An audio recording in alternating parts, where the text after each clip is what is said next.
Plan ಕೊಡ್ಸಿದ್ವಲ್ರಿ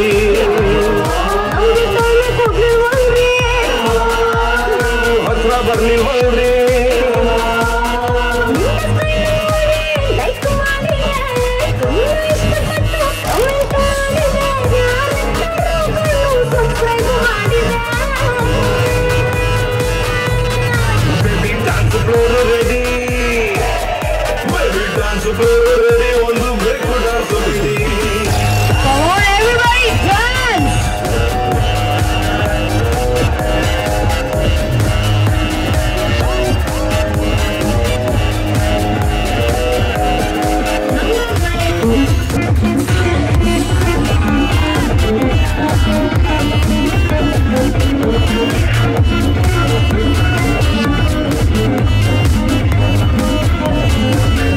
ಕಾಣದಂತೆ ಮಾಯವಾದನು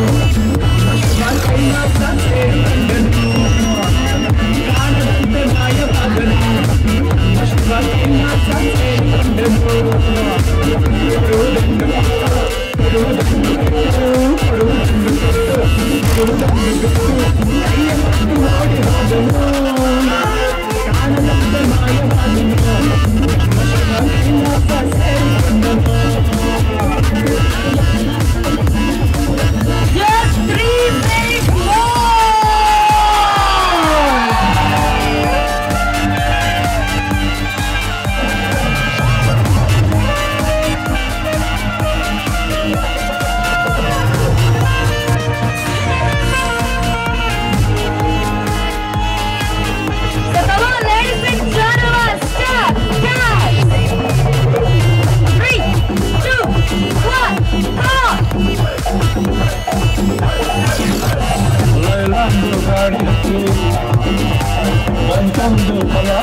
ಟಿವಿ9 ಕನ್ನಡ ಸಮಸ್ತ ವೀಕ್ಷಕರಿಗೆ ಸಮಸ್ತ ಕರ್ನಾಟಕದ ಜನತೆಗೆ ನಮ್ಮ ಕಡೆಯಿಂದ ಹೊಸ ವರ್ಷದ ಹಾರ್ದಿಕ ಹಾರ್ದಿಕ ಹಾರ್ದಿಕ ಶುಭಾಶಯಗಳು. ಹಾಗೆ ಚೈತ್ರ ನಿಮಗೂ ಕೂಡ ಹೊಸ ವರ್ಷದ ಹಾರ್ದಿಕ ಶುಭಾಶಯಗಳು. ಹೊಸ ವರ್ಷದ ಶುಭಾಶಯಗಳು. ಧನ್ಯವಾದಗಳು. ನಿಜವಾಗ್ಲೂ 2024ಕ್ಕೆ ನಾವು ಕಾಲಿಟ್ಟಿರುವಂತ ಈ ಕ್ಷಣ ಇದೆಯಲ್ಲ ತುಂಬಾ ಖುಷಿ ಆಗುತ್ತೆ. ಎಲ್ಲರೂ ಅವರವ್ರ ಲೋಕದಲ್ಲಿ ಸೆಲೆಬ್ರೇಷನ್ ಮಾಡ್ತಾ ಇದ್ದಾರೆ. ನಾವು ಕೂಡ ಅಷ್ಟೇ ಟಿವಿ9 ವೀಕ್ಷಕರ ಜೊತೆಗೆ ಹೊಸ ವರ್ಷದ ಆಚರಣೆಯನ್ನ ಮಾಡ್ತಾ ಇದೀವಿ. ಹೇಗನ್ನಿಸ್ತಾರೆ ಚೈತ್ರ? ನನಗೆ ತುಂಬಾ ಖುಷಿ ಆಗ್ತಾ ಇದೆ. ಫಸ್ಟ್ ನಾವು ಮೊದಲ ಲೈವ್ ಅನ್ನ ಜೊತೆಯಲ್ಲಿ ಮಾಡ್ತಾ ಇದ್ವಿ. 2023ಕ್ಕೆ ಬಾಯ್ ಬಾಯ್ ಹೇಳಿ 2024ಕ್ಕೆ ಹಾಯ್ ಹೇಳುವಂತ ಸಂದರ್ಭ, ಹೊಸ ವರ್ಷವನ್ನ ಅದ್ದೂರಿಯಾಗಿ ಸ್ವಾಗತ ಮಾಡ್ತಾ ಇದ್ದೀವಿ. ಪಟಾಕಿಯನ್ನ ಸಿಡಿಸಿ ಹೊಸ ವರ್ಷಕ್ಕೆ ಅದ್ದೂರಿ ವೆಲ್ಕಮ್ ಕೂಡ ಬೆಂಗಳೂರಿನಾದ್ಯಂತ ಜನ ಕೋರ್ತಾ ಇದ್ದಾರೆ, ರಾಜ್ಯದಾದ್ಯಂತ ಕೋರ್ತಾ ಇದ್ದಾರೆ. 2024ನ ಭರ್ಜರಿಯಾಗಿ ವೆಲ್ಕಮ್ ಮಾಡ್ಕೊಳ್ತಾ ಇದ್ದಾರೆ. ನೋಡ್ತಾ ಇದ್ವಿ ಯಾವ ರೀತಿಯಾಗಿ ಜಗಮಗಿಸ್ತಾ ಇದೆ ಅಂತ. ಇಲ್ಲಿವರೆಗೂ ಪಾರ್ಟಿ ನಡೀತು, ಇದೀಗ ಕೌಂಟ್ ಡೌನ್ ಕೂಡ ಮುಗಿಯಿತು. ಜೋಶ್ ಮಾತ್ರ ಕಮ್ಮಿ ಆಗಿಲ್ಲ, ಇನ್ನೂ ಕೂಡ ಸೆಲೆಬ್ರೇಷನ್ ನಡೀತಾ ಇದೆ. ಕಳೆದ ವರ್ಷದಿಂದ ನಿಮ್ ಜೊತೆಗೆ ನ್ಯೂಸ್ ಮಾಡ್ತಾ ಇದ್ದೀನಿ. ಇವಾಗ ಹೊಸ ವರ್ಷದಲ್ಲೂ ಕೂಡ ಮೊದಲ ಲೈವ್. ಸೊ ನೈಸ್, ತುಂಬಾ ಚೆನ್ನಾಗಿ ಅನಿಸ್ತಾ ಇದೆ. ಯಾಕಂದ್ರೆ 2024 ಪ್ರತಿ ಬಾರಿ ಕೂಡ 2024 ಅಂದ್ರೆ 2023 ಬರ ಮಾಡ್ಕೊಳ್ಳುವಾಗ ಅಥವಾ 2020 ಬರ ಮಾಡ್ಕೊಳ್ಳುವಾಗ್ಲೂ ಕೂಡ ಆ ಹೊಸ ವರ್ಷಕ್ಕೆ ಕಾರಿಡೋ ಗಳಿಗೆ ಇರುತ್ತಲ್ಲ, ಅದು ಒಂದು ಬಹಳ ಎಕ್ಸೈಟ್ಮೆಂಟ್ ಇಂದ ಕೂಡಿರುತ್ತೆ ಪ್ರತಿಯೊಬ್ರು ಕೂಡ. ಮುಂದಿನ ವರ್ಷ ಚೆನ್ನಾಗಾಗ್ಬೋದು, ಮುಂದಿನ ವರ್ಷ ಎಲ್ಲ ಒಳ್ಳೇದಾಗ್ಲಿ, ಮಳೆ ಬೆಳೆಯಿಂದ ಹಿಡಿದು ಎಲ್ಲವೂ ಕೂಡ ಸಕ್ಸಸ್ ಸಿಗ್ಲಿ ಅನ್ನುವ ನಿಟ್ಟಿನಲ್ಲಿ ಎಲ್ಲರೂ ಕೂಡ ಎದುರು ನೋಡಿಕೊಂಡು ಹೊಸ ವರ್ಷವನ್ನು ಬರ ಮಾಡ್ಕೊಳ್ಳೋದು. ಹಳೆ ಕೆಟ್ಟ ವಿಚಾರಗಳೆಲ್ಲವೂ ಮುಗ್ದು ಹೋಗ್ಲಿ, ಹೊಸದೆಲ್ಲವೂ ಕೂಡ ಒಳ್ಳೇದಾಗ್ಲಿ ಅಂತ.